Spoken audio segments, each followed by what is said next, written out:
Good afternoon, everyone, and thank you all for joining us for today's presentation. My name is Marissa, an attorney with Legal Aid of North Carolina's Helpline. Today, we have attorney Janet Coleman presenting for us. If you are unfamiliar with the format of this event, first Janet is going to present a PowerPoint presentation. At the end of the presentation, we will have a question and answer session. If at any point during the presentation you have questions, you can put them in the Q&A box on Zoom or in the comments section on Facebook. We'll review all questions put in those chat boxes during that Q&A session at the end. Please remember that this is a public forum and Legal Aid is not representing you at this time. Remember to keep your questions as general as possible and not to reveal any personal details about yourself, as we cannot provide any legal advice specific to your individual situation. The session will end when there are no more questions, and regardless of where we are, we will have a hard stop at 4:30 p.m. With all that being said, I'm going to pass it over to Janet to get us started. Thank you, Marissa. Good afternoon, everybody. And as Marissa said, I am Janet Coleman. I'm going to be talking to you about common end-of-life planning documents, as well as execution and signing requirements for those documents. And just a little background on me, I am a native of Rhode Island. I've lived in North Carolina most of my adult life, and I attended Davidson College undergraduate and Campbell University Law School.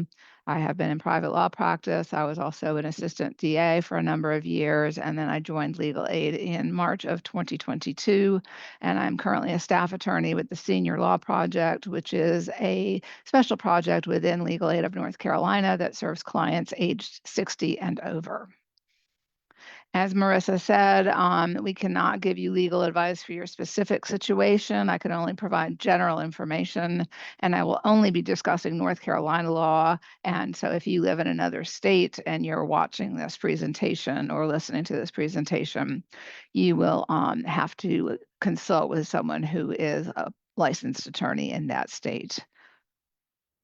Legal Aid of North Carolina is a statewide nonprofit law firm. We provide free legal services in civil matters only to low-income people in order to ensure equal access to justice and to remove legal barriers to economic opportunity.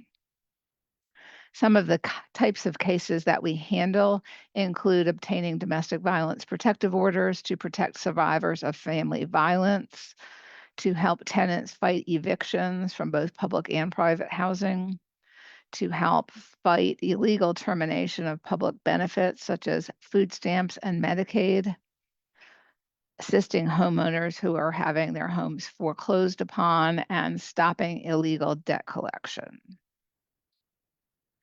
So as I said at the beginning of this, this presentation is regarding common end-of-life planning documents.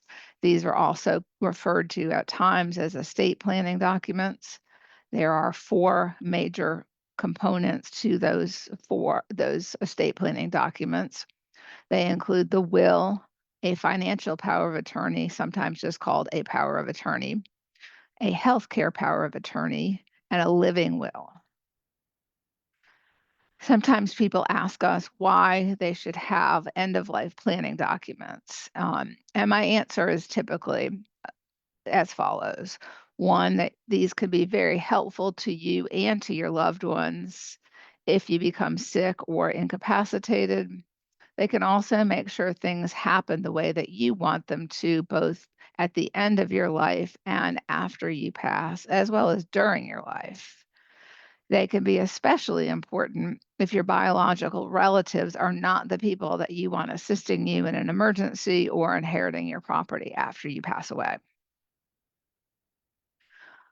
So the first document is a will. A will is a legal document that sets out who inherits your assets after you pass away and who is to manage the property until it is passed on to your heirs.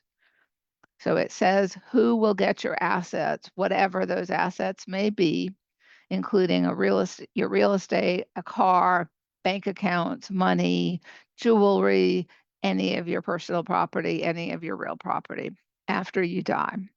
It also sets out who will handle that paperwork to make sure that the people that you have designated indeed get the property that you want them to have.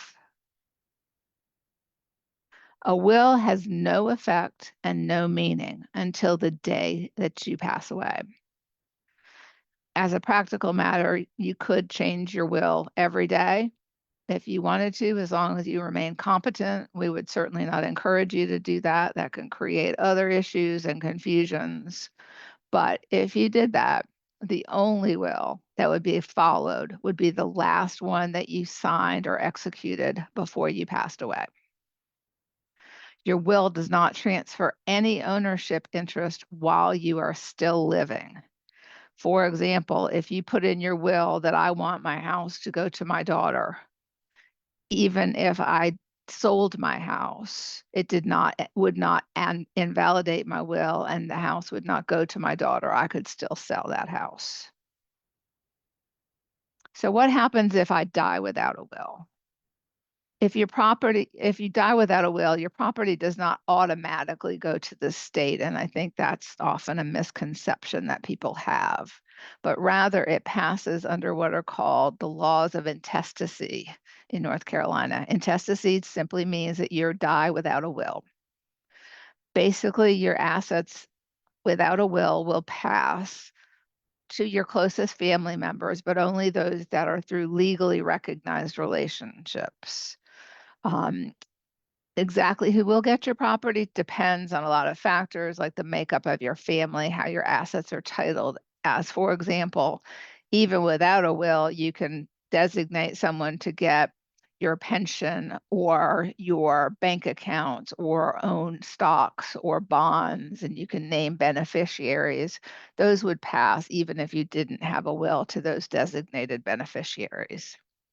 The laws of intestacy basically go down in direct descent. So it would go to your children and then to your grandchildren, etc. And then if you're married, it would go to your spouse.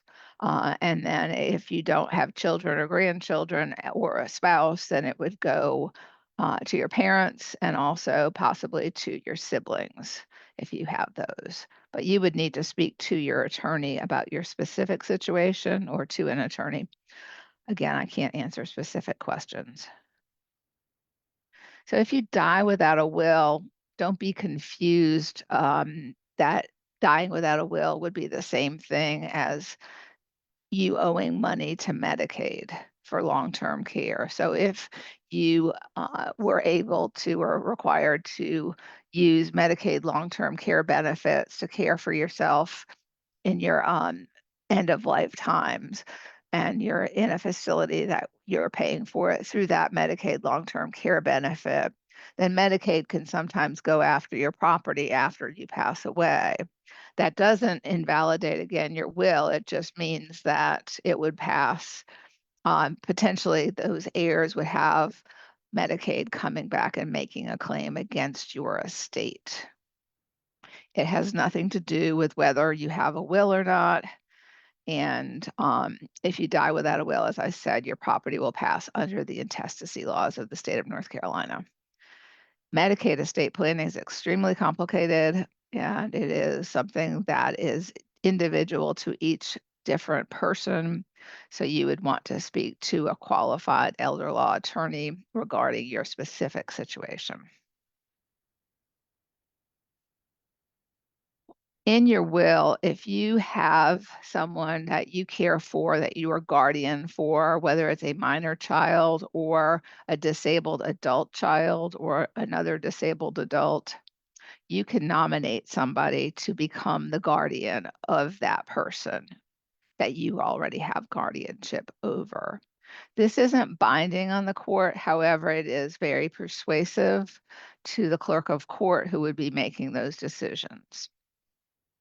You can also set up what's called a standby guardianship. This is something that's separate and apart from your will. It sets somebody up in advance to be a guardian over a minor child or a disabled adult, but it is done by a petition in front of the clerk. It cannot be done in your will. and it requires that the guardian have a fatal or progressive chronic illness. What is a financial power of attorney? So often people use the term power of attorney. Typically, they're referring to the one that is for financial affairs.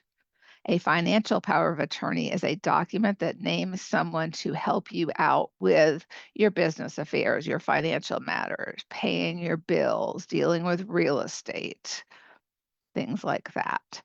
The person that helps you under those circumstances is called your agent, although often people use the term POA for that actual person.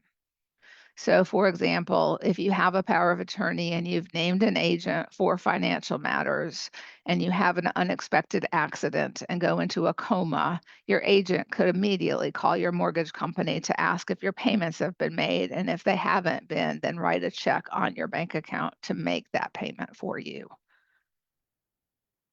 A financial power of attorney, in some instances, your agent can do certain things and you can limit those powers.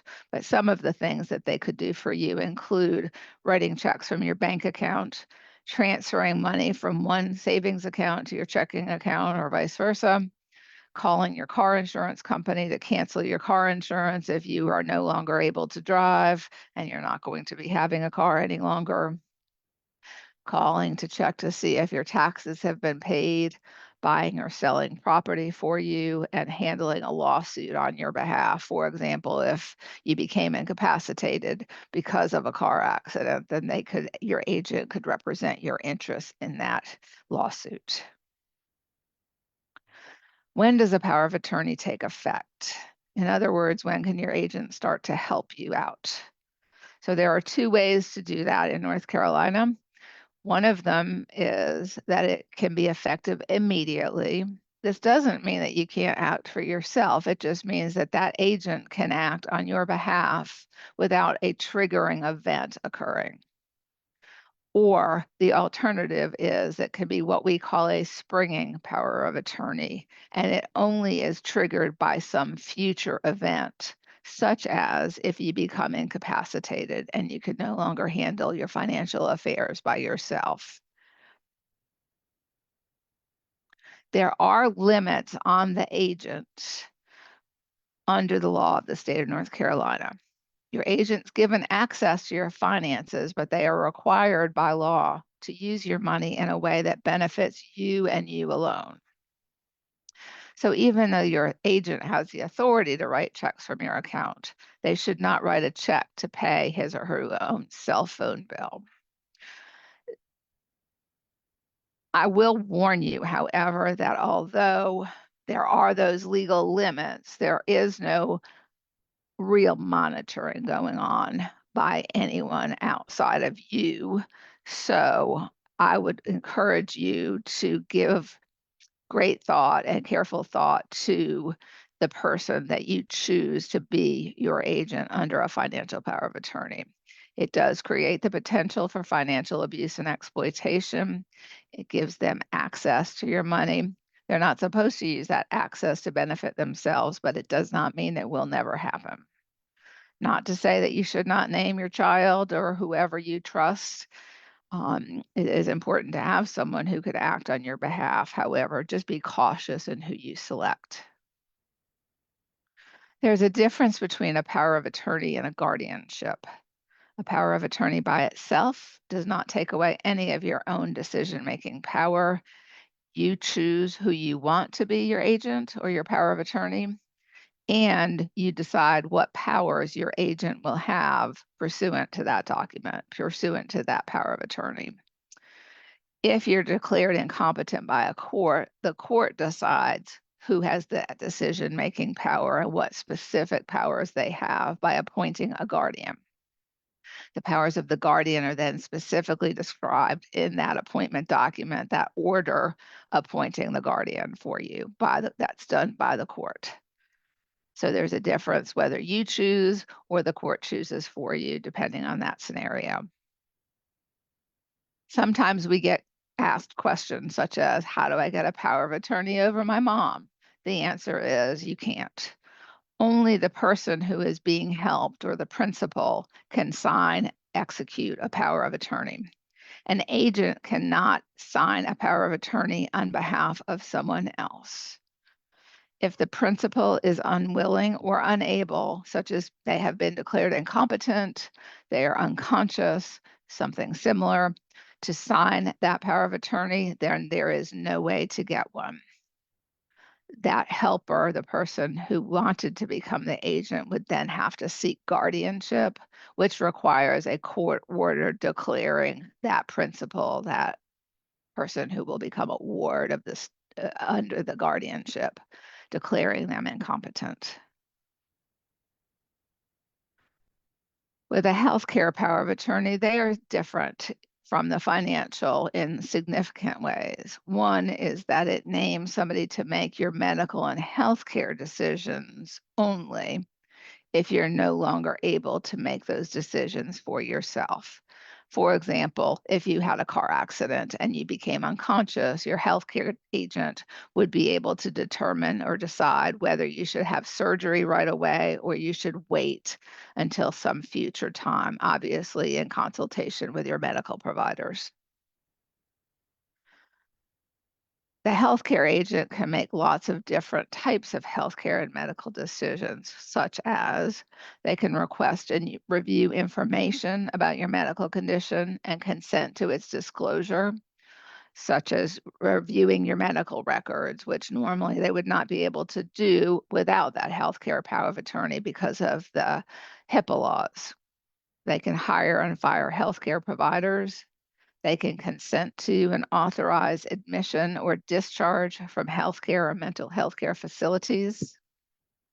They can consent to and authorize administration of medications, surgery, x-rays, various forms of other treatment. They can authorize the withholding or withdrawal of life-prolonging measures such as a ventilator or other life support. And they can authorize an autopsy or direct the disposition of your remains. Basically, any medical decision you could make for yourself, they can do other than unless you put limits on their authority to act, on the agent's authority to act under the healthcare power of attorney. The difference between the two is that the financial power of attorney deals only with financial matters. The healthcare power of attorney deals with healthcare and medical matters. So if you have a healthcare power of attorney, that does not authorize your healthcare agent to act in your financial matters. So they couldn't close out your bank account for you. They couldn't write checks for you. A healthcare power of attorney, unlike the financial power of attorney, only takes effect if and when you are no longer able to make your medical decisions for yourself. As long as you can make and communicate your own medical decisions, your doctors will always go to you and only you. A healthcare provider will make the determination that it is necessary for your agent to act on your behalf. It is not done by the agent, but rather by the medical providers. The last of the 4 estate planning documents that I'll talk about today is a living will. That is a document that tells your doctors that if you are getting toward the end of your life, you do not want certain extraordinary life prolonging measures used. Sometimes these are called an advance directive for a natural death. The difference between a healthcare power of attorney and a living will is that a healthcare power of attorney names someone else to make those medical decisions for you if you're unable to do so for yourself. A living will actually expresses your own desires, your own wishes for your end of life care. There is often some overlap between them, but it's not perfect. For example, you might have dementia and be unable to make your healthcare decisions, but you're not at the end of your life. So that living will would not be coming into effect until you reach a certain point in that your dementia becomes extremely advanced and you are indeed at the end of your life. There's a difference between a living will and a DNR, or do not resuscitate order. A DNR is a medical order that comes from a doctor, and it only states that you will not be resuscitated if your heart and brain activities stop. A living will is different in that it is a legal document that you execute yourself, probably, and should be with the help of an attorney. An attorney cannot give you a DNR order. Only a doctor can do that. So if you're in the hospital, you can sign a DNR order, but you can't go to an attorney and get one of those, and vice versa. Although sometimes hospitals do have healthcare power of attorney documents. A living will only takes effect under certain specified triggers. You choose which of these would apply. Those specific triggers are that you are suffering from an incurable or irreversible condition that will result in death within a relatively short period of time, or you are unconscious and to a high degree of medical certainty, you will never regain consciousness. Again, those decisions are made by a medical provider. Or you suffer from some advanced dementia or any other condition resulting in the substantial loss of your cognitive ability, and that loss of your cognitive ability to a high degree of medical certainty is not reversible. You may choose any or all of those three triggers.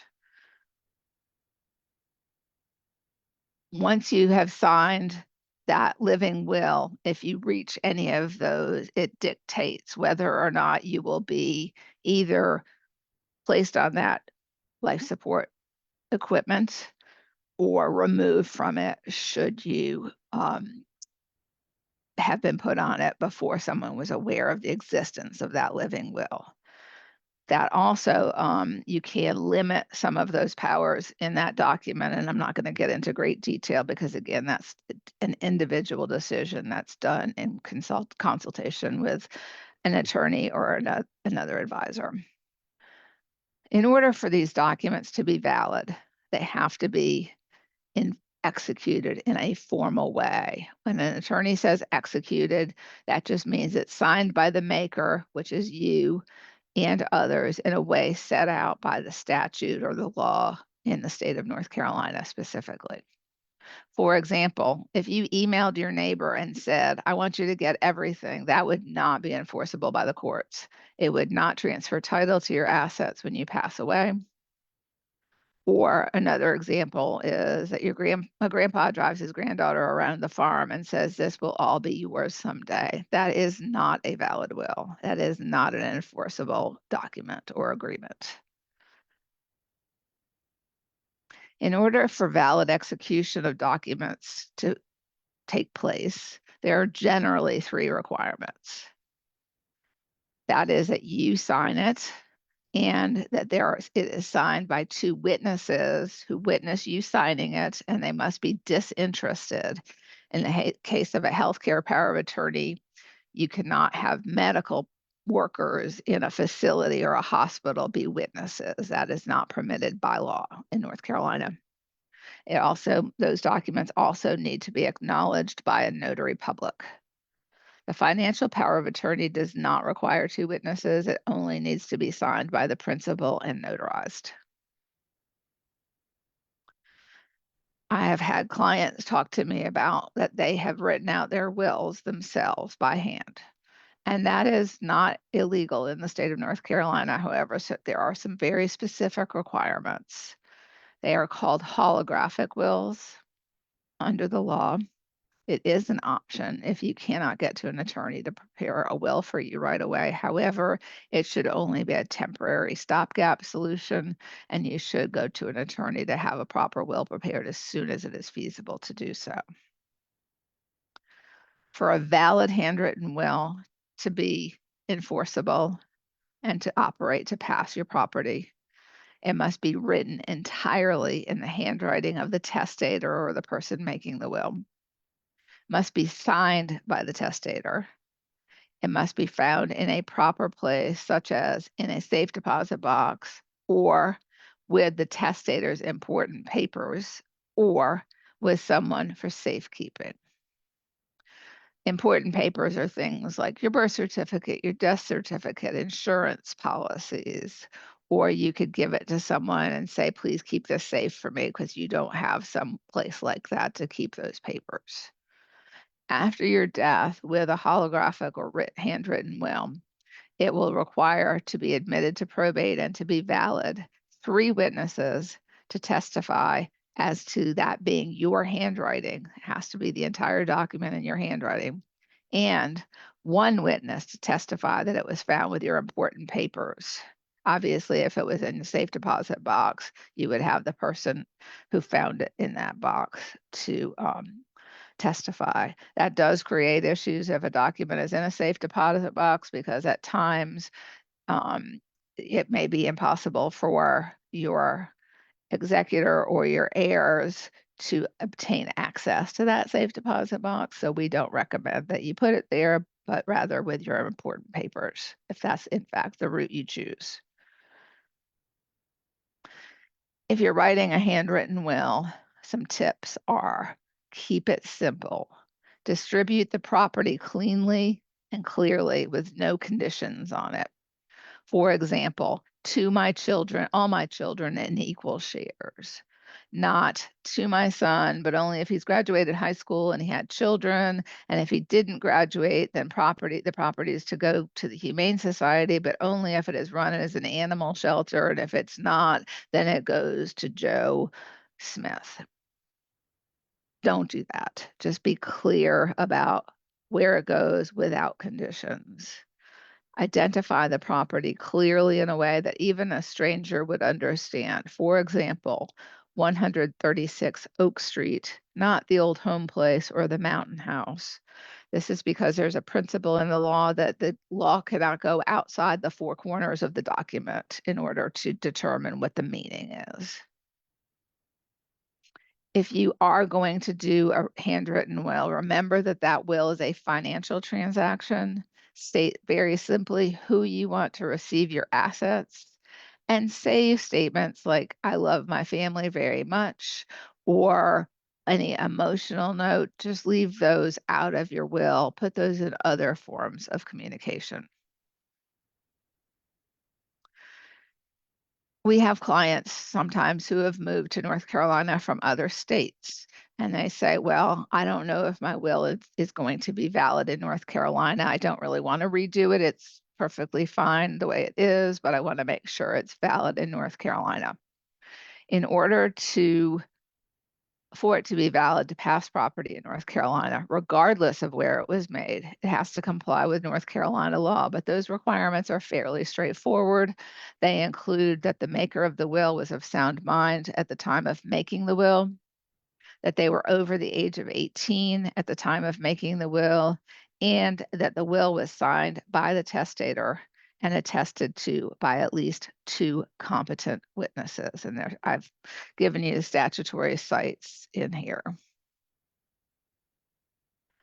And I've put on the screen some additional resources where you can get further information about wills and testate succession, powers of attorney, estates administration, as well as Secretary of State, which they have the forms as well for the healthcare power of attorney and for the living will or advanced directives. I've also put on the screen our phone number and our senior helpline number, as well as our website. We do have now the Justice Hub, which is available in as well in other for you to apply for services online. And I don't see any questions in the chat. Marissa, are there any questions? Yes, we do have a couple questions. Just putting a link to the Justice Hub in the chat really quickly for anyone who's looking for that information. Again, this is a new thing for legal aid. It's a new kind of portal where you can apply for services at any time. You don't have to worry about maybe being on the phone lines for too long. You can apply for our services at any time using that Justice Hub link. Let's see. For those asking about a copy of the presentation, I will talk about that more at the closing. Uh, someone's asking for forms that are online, I guess like templates. What would you say? Are templates good to use? Are they recommended to use? What would you say about some of those online templates that people can find? Uh, The problem with the templates is a couple of things. First of all, you need to be very careful that they are in fact applicable to North Carolina, because a lot of times people look at those templates and think, oh, well, I can just grab this power of attorney form or this healthcare power of attorney form. And they don't realize that it's actually for the state of California, the state of Florida, which are very different places and have different laws. So that's one thing, a caution, I would say.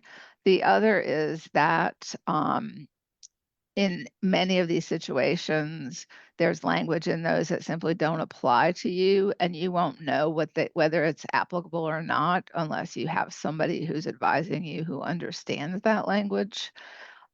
It's not impossible, but it is challenging to use those, and I don't recommend it. I know there are folks that have sometimes legal services help from their employment or some contract that they have entered into, but that is actually dealing with a licensed attorney in your state, and that is a different matter than trying to become an attorney for yourself. And figure out whether or not you've got the proper form and that you're filling it out properly. Um, for witnesses that need to be verified, what happens if those witnesses are not attainable, such as maybe they pass away or they moved away, those witnesses can't be found to verify. What happens there? Well, that's only an issue with a handwritten will.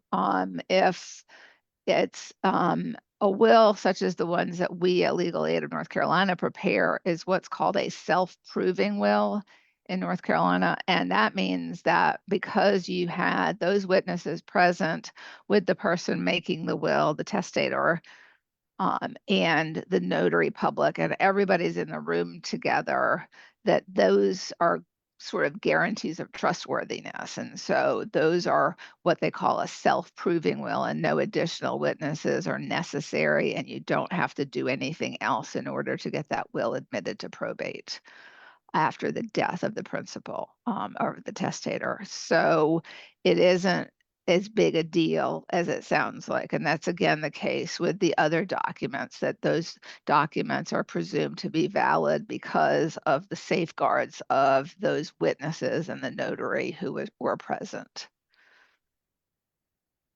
Is it a requirement to leave out personal messages from a will? It isn't a requirement, it's just something that we recommend. It can cause hurt feelings unintentionally. I did once have a client who has since passed away, who asked for certain things to be put in the will, and flat out said I would not do it. I said, if you want to do that, you can do that separately, but that's not my role.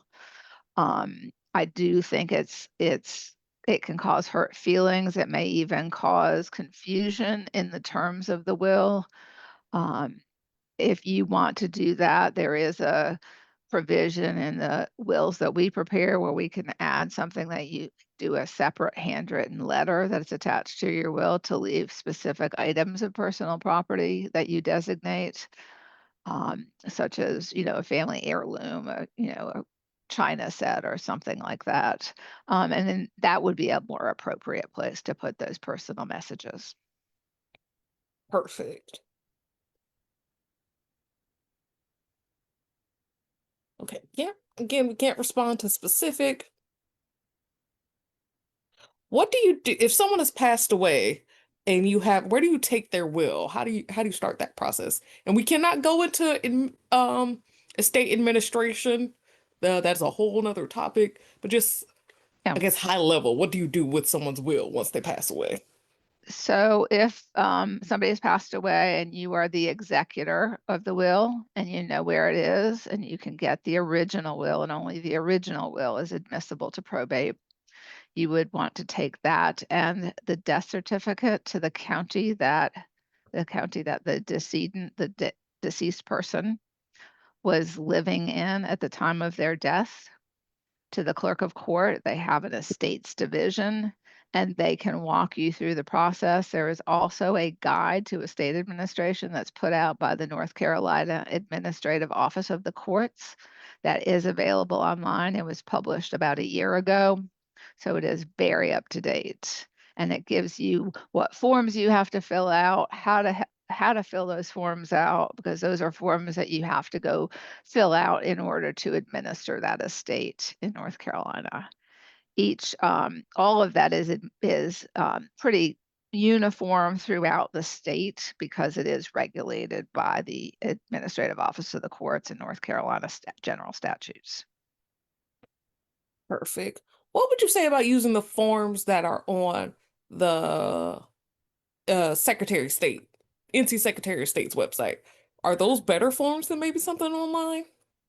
I would say yes, because those forms have been approved by the North Carolina legislature and they are valid forms in North Carolina.